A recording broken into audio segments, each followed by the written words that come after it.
اے پروردگار، میں نے اپنی اولاد ایک وادی میں جہاں کھیتی نہیں تیرے عزت و ادب والے گھر کے پاس لا بسائی ہے۔ اے پروردگار، تاکہ یہ نماز پڑھیں سو تو لوگوں کے دلوں کو ایسا کر دے کہ ان کی طرف جھکے رہیں، اور ان کو میووں سے روزی دیتے رہنا تاکہ تیرا شکر کریں۔ اے پروردگار، جو بات ہم چھپاتے اور جو ظاہر کرتے ہیں تو سب جانتا ہے، اور اللہ سے کوئی چیز مخفی نہیں، نہ زمین میں نہ آسمان میں۔ اللہ کا شکر ہے جس نے مجھ کو بڑی عمر میں اسماعیل اور اسحاق بخشے، بے شک میرا پروردگار دعا سننے والا ہے۔ اے پروردگار، مجھ کو ایسی توفیق عنایت کر کہ نماز پڑھتا رہوں، اور میری اولاد کو بھی یہ توفیق بخش۔ اے پروردگار، میری دعا قبول فرما۔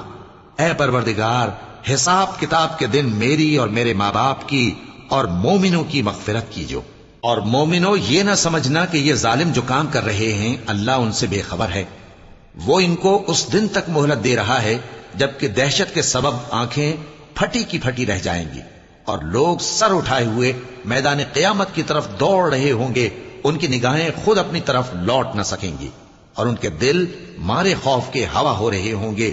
اور لوگوں کو اس دن سے آگاہ کر دو جب ان پر عذاب آ جائے گا، تب ظالم لوگ کہیں گے کہ اے ہمارے پروردگار، ہمیں تھوڑی سی مہلت عطا کر تاکہ ہم تیری دعوت توحید قبول کریں اور تیرے پیغمبروں کے پیچھے چلیں۔